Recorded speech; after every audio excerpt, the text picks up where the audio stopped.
नमस्कार। शिक्षा अध्ययन केंद्र में आप सबका स्वागत है। हम यहाँ पाठ्यक्रम पर आधारित कुछ विषयों का समग्र अध्ययन करते हैं। पहले उस पाठ पर सामान्य समझ बनाते हैं, उसके बाद गहनता से उसका अध्ययन करते हैं। आइए शुरू करते हैं। क्लास 7th के साइंस के चैप्टर हवा, आंधी, तूफान और चक्रवात। ये पिछले क्लास में हमने इसके परिचय के बारे में पढ़ा। आप लोग को उससे संबंधित रिकॉल करते हैं। चलिए पहले ये बताओ, हवा क्या है? रिकॉल करते हैं। हवा क्या है? पहले वायु क्या है? वायु गैसों का मिश्रण। गैसों का मिश्रण है जो क्या है? स्थिर है। और हवा क्या है? गतिमान वायु है। आंधी क्या है? आंधी क्या है? जब ये हवा तेजी से बहती है तो क्या इसका परिणाम कभी आंधी आता है, तूफान आता है या चक्रवात आता है। और उसके बाद हमने क्या पढ़ा था? वायु के गुण के बारे में। वायु के गुण, पहला गुण क्या है बताओ? पवन वेग मापी। ये तो यंत्र हुआ। यंत्र से हम पवन का वेग मापते हैं और उसका दिशा मापते हैं। बताओ हम लोग क्या करते हैं अक्सर दिशा मापने के लिए?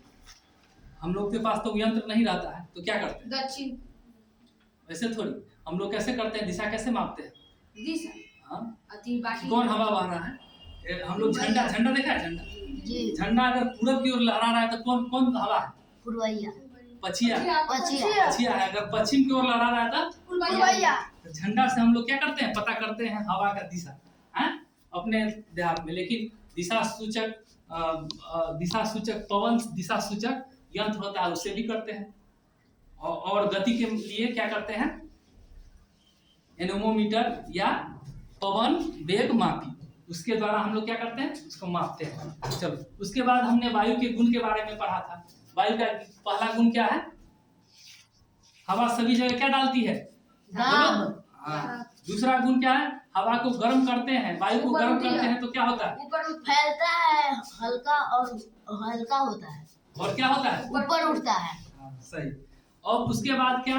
अगर हवा कहीं जगह तेजी से बहता है तो दाब कम होता है कि ज्यादा होता है? कम होता है। चलो, दाब क्या होता है? कम होता है। चलो, इसके बाद हम यहाँ इसका अगला भाग, चैप्टर का अगला भाग में हम पृथ्वी के संवहन धाराएं और ये आंधी, चक्रवात और तूफान के बारे में क्या करेंगे?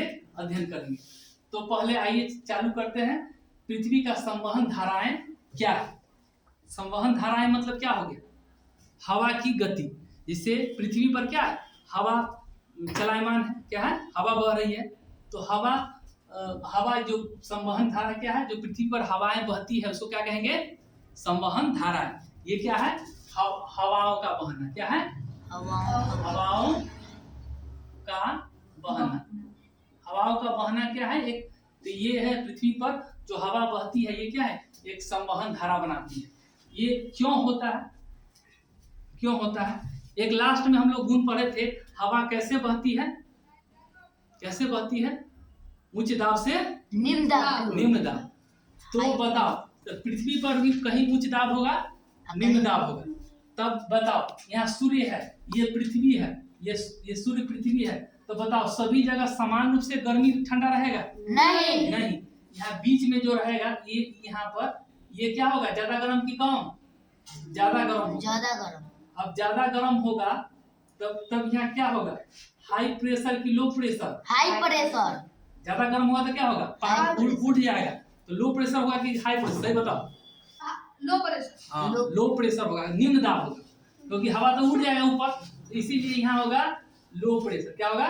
Low pressure. अगर अब देखो ध्रुव, अब ये ध्रुव हो गया, उत्तर की हो गया तो उत्तरी ध्रुव हो गया, ये हो गया दक्षिणी ध्रुव। तब ये बताओ, यहाँ पर उच्च दाब होगा कि निम्न दाब होगा? यहाँ ठंडा है, बर्फ है, जहाँ बर्फ है, ठंडा है, तो हवा का वेट ज्यादा रहेगा कि कम रहेगा? ज्यादा। हाँ, तो हाई प्रेशर। क्या रहेगा? High pressure. चलो, हाई प्रेशर, यहाँ भी हाई प्रेशर। चलो, तब देखते हैं पृथ्वी पर कैसे हवा बहती है। तो इसके लिए हम एक काल्पनिक रेखा खींचते हैं। क्या है? काल्पनिक रेखा। अगर ये पारा लाइन जो क्या है क्षैतिज है, तो इस काल्पनिक रेखा को हम लोग क्या कहते हैं? अक्षांश। क्या कहेंगे? अक्षांश। लैटिट्यूड या अक्षांश। अक्षांश अक्षांश अक्षांश। अब ये अक्षांश है तो ये 0 डिग्री, इसको मान लिया कितना? 0 डिग्री। इसको विस्तार से हम लोग ज्योग्राफी क्लास में पढ़ेंगे। 0 डिग्री केंद्र, कहाँ कौन केंद्र पर इसका कोण बनता है। अब इसको, अब ये विषुवत रेखा, ये 0 डिग्री क्या कहेंगे हम लोग? विषुवत रेखा। क्या कहेंगे? विषुवत रेखा। ये विषुवत रेखा 0 डिग्री है। तब पृथ्वी को कितना टुकड़ा में बांट दिया है? ये 2 भाग में, एक उत्तर और एक दक्षिण। तो 2 गोलार्ध में, एक उत्तरी गोलार्ध एक दक्षिणी गोलार्ध। चलो ये बांट दिया। अब देखो अक्षांश, ये ऐसे बांटा है तो इसको अक्षांश कहेंगे। उत्तर से दक्षिण बांटेगा उसको क्या कहेंगे? देशांतर। हालांकि उसको हम ज्योग्राफी में पढ़ेंगे। पहले यहाँ पर इस बात को समझते हैं कैसे। चलो, तो यहाँ पर क्या है? लो प्रेशर बना है, यहाँ लो प्रेशर बना। अब देखो सभी जगह यहाँ से अगर हम यहाँ तक जाते हैं, यहाँ ऊपर उत्तर की ओर, तो ये 90 डिग्री तक अक्षांश खिंचाता है, 90 डिग्री तक। अब इसको हम यहाँ 30 डिग्री का उत्तर, 30 डिग्री नॉर्थ। क्या करेंगे? नॉर्थ। अब 30 डिग्री उत्तर और यहाँ से 30 डिग्री दक्षिण, 30 डिग्री दक्षिण या साउथ, 30 डिग्री साउथ। चलो, और ये दोनों के बीच में हवा कैसे चलती है? और यहाँ पर क्या है? कौन प्रेशर है? High pressure. क्या? High pressure. यहाँ पर भी क्या है? High pressure. अब बताओ हवा किधर से किधर जाएगी? हाई प्रेशर से लो कि लो से हाई? हाई से। अब ये बताओ हवा किधर से? हाई प्रेशर से लो जाए कि लो से हाई? हाई से लो। तब देखो हवा अब जाएगा हाई से लो, हाई से लो जाएगा, ऐसे जाएगा। देखो ऐसे जाएगा। अब बताओ ये उत्तर में ऐसे गया, दक्षिण में कैसे जाएगा? इधर से इधर की, हाई से लो, हाई से लो, हाई से लो जाएगा। अब देखो हवा है, देखो ये गया हाई से लो, इधर से हाई से लो गया हवा। अब ये बताओ ये हवा ये थोड़ा ये दायां क्यों मुड़ रहा है? यहाँ बायां मुड़ रहा है, यहाँ बायां मुड़ रहा है, ऐसे क्यों मुड़ रहा है? किस कारण से? ये कोरियोलिस बल होता है, कोरियोलिस बल, इसके कारण ये घूमता है। ये क्यों कोरियोलिस बल क्यों होता है? ये पृथ्वी के घूर्णन के कारण। किसके कारण? पृथ्वी के घूर्णन के कारण। घूर्णन क्या हो गया? घूर्णन क्या हो गया? पृथ्वी कोई भी अगर पृथ्वी ग्रह क्या है? अपने अक्ष पर क्या करता है? घूमता है, तो उसे क्या कहते हैं? एक ही जगह पर ऐसे घूमता है तो क्या है? घूर्णन। क्या हो गया? घूर्णन। और पृथ्वी का चक्कर काटता है, उसको क्या कहते हैं? इसको ऐसे काटते हैं, ये परिक्रमण। क्या हो गया? परिक्रमण। घूर्णन होता है अपने अक्ष पर ही घूमता है। तो ये क्या होता है? घूर्णन के कारण कौन बल लगता है? कोरियोलिस बल। क्या? कोरियोलिस। इसीलिए ये क्या करता है? हवा को ऐसे आना चाहिए, सीधे ना, हाई से लो, लेकिन थोड़ा ऐसे घूम जाता है, थोड़ा ऐसे आना चाहिए ऐसे, लेकिन घूम जाता है। इसीलिए क्यों होता है? घूर्णन के कारण कौन बल लगता है? कोरियोलिस बल।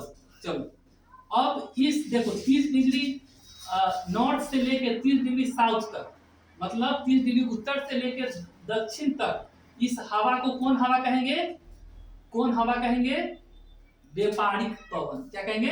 व्यापारिक पवन। अब ये बताओ इसका व्यापारिक पवन क्यों नाम पड़ा?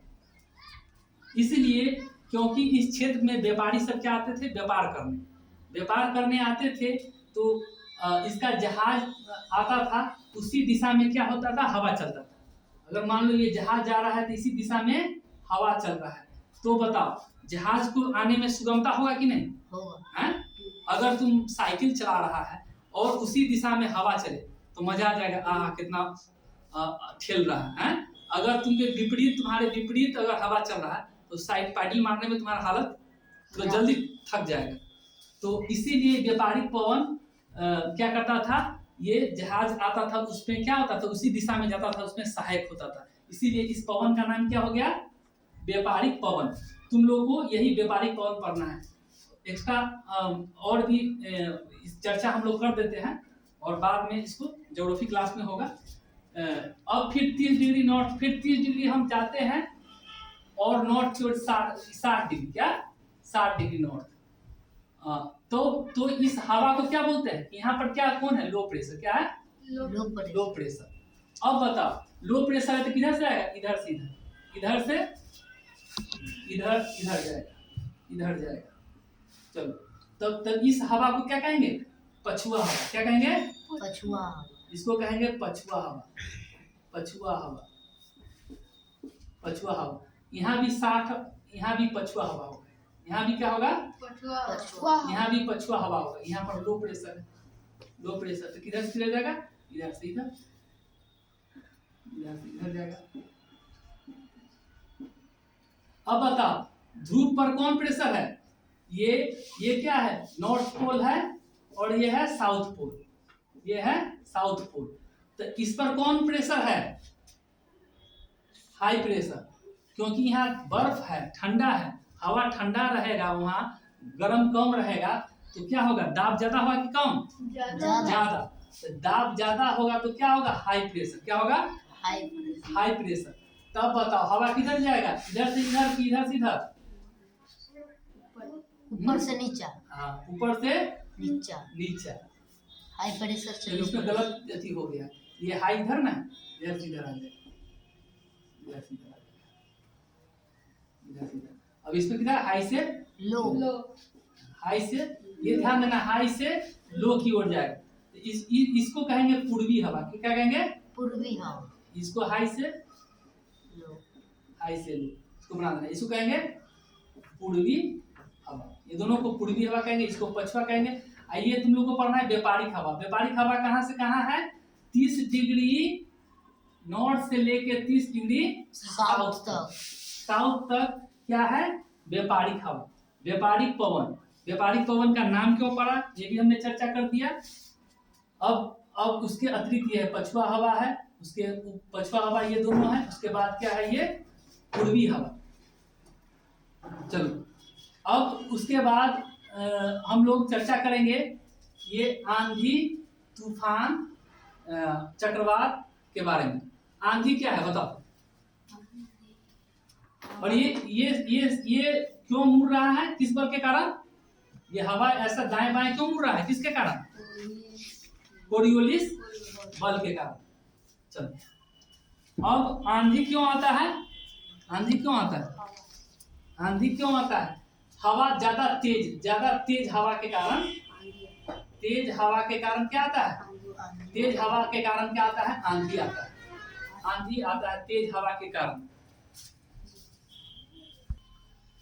चलो आंधी क्या हो गया, जो काफी तेज हवा जो बहता है तो क्या हो गया, आंधी। आंधी से कभी कभी नुकसान भी आता है। अब क्या है, तूफान। तूफान क्या है, वो भी आंधी ही है। तूफान इसको जैसे झंझावात भी बोलते हैं, और इसको इंग्लिश में थंडर स्टॉर्म, ये भी आंधी है, आंधी है।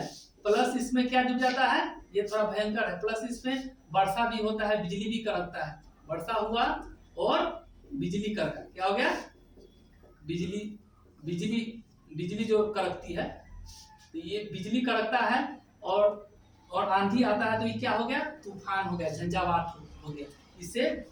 इससे क्या है, इससे थोड़ा भयंकर है। अगर मान लो कहीं तड़का तड़के बिजली करके, तो क्या हम लोग को सावधानी बरतना चाहिए, हरा पेड़ के नीचे रहना चाहिए, खड़ा नहीं रहना चाहिए, अगर हम लोग को जमीन पर नहीं लेटना चाहिए, एकदम हम लोग को एकदम चुकी माली करके एकदम बैठ के आराम से, चाहे सरफेस कम हो जाए, ऐसे बैठ कर रहना चाहिए। इससे बचाव के बहुत से हम लोग को अति अपनाना चाहिए। ये कहीं किसी छज्जा है उसका सहारा ले ले, हरा पेड़ का सहारा नहीं लेना चाहिए। चलो, तो तूफान तूफान क्या हो गया? आंधी, आंधी के साथ तेज वर्षा, बिजली कड़कना, ये क्या हो गया? तूफान हो गया, झंझावात हो गया। चलो, अब चक्रवात क्या है? चक्रवात, तुम लोग कभी कभी हवा बहता है तो देखते होगे कि सड़क पर ऐसे से घूमता है, बालू ऐसे बिंदु होता है। जी तो बताओ, ये बिंदु चक्रवात है? जी नहीं, बिंदु चक्रवात नहीं, वो तो छोटा स्तर पर हो गया। चक्रवात क्या होता है? उसका डायमीटर होता है बहुत बड़ा होता है। इसका डायमीटर लगभग 10 किलोमीटर से लेके 30 किलोमीटर तक होता है। डायमीटर मतलब समझ गया? चलो, तो चक्रवात क्या होता है? थोड़ा व्यापक होता है, बड़ा। इसका व्यास, डायमीटर कितना होता है? 10 से 30 किलोमीटर, मतलब बहुत एरिया में। वो तो छोटा एरिया में आता है, बिंदु जो बोले छोटा एरिया है, लेकिन ये चक्रवात 10 से 30 किलोमीटर के रेंज में, इसका व्यास इतना 10 से 30 किलोमीटर के रेंज में आता है। और यह क्या है? ये भी तो, ये क्या होता है? ये तेज हवा, ये कुंडली की तरह घूमता है। कैसे घूमता है? ये बीच में क्या होता है? बीच में होता है लो प्रेशर। क्या होता है? Low pressure. उसके उसके चारों ओर क्या होता है? हवा घूमता है, हवा घूमता है, तेज से हवा आता है और चारों ओर घूमता है। इसी को क्या कहते हैं? चक्रवात। चक्रवात कहते हैं। ये कैसे होता है उसको देखो, कैसे होता है? ये यहाँ पर गर्म हुआ हवा, तो ये उठेगा हवा, तो यहाँ क्या होगा? Low pressure. क्या होगा? Low pressure. Low pressure. तो लो प्रेशर से, लो प्रेशर को भरने के लिए हाई प्रेशर से हवा आएगा, हाई प्रेशर से। तो ये हवा आएगा, तेजी से हवा आएगा, तो ये बताओ, दाब, यहाँ दाब जो है, दाब घटेगा कि घटेगा? दाब क्या होगा? घटेगा। तो ये यहाँ का दाब, तो ये बढ़ेगा, तो ये क्या करेगा? ये घूमने लगेगा। ये क्या करेगा? घूम के ऊपर ये जाएगा, घूमकर ये दाब घटेगा तो ऊपर जाने लगेगा। तो ये तेज हवाओं का अनेक परत होता है। इसमें क्या होता है? अनेक परत। ये लो प्रेशर के चारों ओर एक तेज हवाओं का परत होता है। क्या होता है? तेज हवाओं का परत होता है, जो कुंडली के तरह घूमता है। क्या होता है? कुंडली के तरह। उसको क्या कहते हैं? चक्रवात। उसको क्या कहते हैं? चक्रवात। चलो, तो चक्रवात क्या है? तेज हवाओं, जो लो प्रेशर है उसके चारों ओर क्या होता है? तेज हवाओं का परत होता है, जो कुंडली के तरह चारों ओर घूमता है। उसको क्या कहेंगे? चक्रवात कहेंगे। चक्रवात हो गया। कैसे हुआ? कैसे हुआ? यहाँ लो प्रेशर बना, फिर हाई प्रेशर से वायु आया, और जब हाई प्रेशर आया, हाई प्रेशर से, तो ये क्या हो गया? यहाँ पर प्रेशर क्या होगा? लो होगा, जिससे हवा क्या होगा? ऊपर की ओर जाएगा, और अनेक जितना हवा आएगा क्या होगा? चारों ओर उसके घूमेगा कुंडली के तरफ। तो ये क्या है? चक्रवात बनाता है। ये चक्रवात कैसे बनाया? ये भी हमने देख लिए। ये कहाँ होता है? ये स्थल पर भी कभी कभी होता है, लेकिन सबसे ज्यादा अधिकांश कहाँ होता है? समुद्र होता है। समुद्र में, समुद्र के ऊपर होता है। क्या होता है? समुद्र के ऊपर, सतह के ऊपर, समुद्र के सतह के ऊपर होता है। तो ये कहाँ होता है? समुद्र के सतह के ऊपर, अधिकांश में समुद्र से ऊपर, समुद्र के सतह से ऊपर होता है। अब ये कभी कभी क्या करता है? चक्रवात अपने साथ बादल जो होता है, बादल जो लगा रहता है ऊपर, उस बादल को भी क्या करता है? अपने में समेट लेता है। क्या करता है? अपने में चक्रवात ले लेता है, और स्थल की ओर जब आता है, जब जमीन पर आता है, तो क्या होता है? अगर वही चक्रवात घूमते घूमते जब जमीन की ओर आता है, क्या होता है? आंधी आता है, वर्षा लाता है। क्या करता है? आंधी होता है, वर्षा लाता है। पहला वीडियो में हमने चर्चा किया था, 1999 में क्या आया? उड़ीसा में चक्रवात आया। तो वही क्या है? आंधी लाया, पानी लाया, जिससे कितना घर ढह गया, और क्या हो गया? चलो, तो ये स्थल की ओर जाता है, तो क्या होता है? आंधी और आंधी, वर्षा, ये सब लाती है। चलो, अब उसके बाद हम इसका अन्य नाम, इस चक्रवात का अन्य नाम सभी अनेक जगह पर अलग अलग नाम है। जैसे कहीं इसका नाम है हरिकेन। क्या नाम है? हरिकेन। हरिकेन। ये कहाँ पर नाम है? उत्तर America, North America. North America में इसको क्या कहते हैं? हरिकेन। हरिकेन। और इसका नाम कभी टाइफून, टाइफून भी है। जी। ये चक्रवाते का नाम अलग है, टाइफून। ये कहाँ? पूर्वी एशिया। पूर्वी एशिया में इसको क्या कहते हैं? टाइफून। ये पूर्वी एशिया, खासकर जापान और फिलीपींस, क्या? जापान और फिलीपींस में इसको क्या बोलते हैं? टाइफून। क्या बोलते हैं? टाइफून। और उत्तर अमेरिका में हरिकेन। हरिकेन। चलो, तो हमने चर्चा किया पृथ्वी की समान धारा क्या है, कैसे होती है, और व्यापारिक पवन के बारे में, और उसके बाद हमने आंधी, तूफान और चक्रवात के बारे में अध्ययन किया। आज इतना ही। यह चैप्टर संपन्न हुआ और जल्द ही अन्य विषय पर दूसरा वीडियो लाएंगे। समय देने के लिए धन्यवाद। जय हिंद।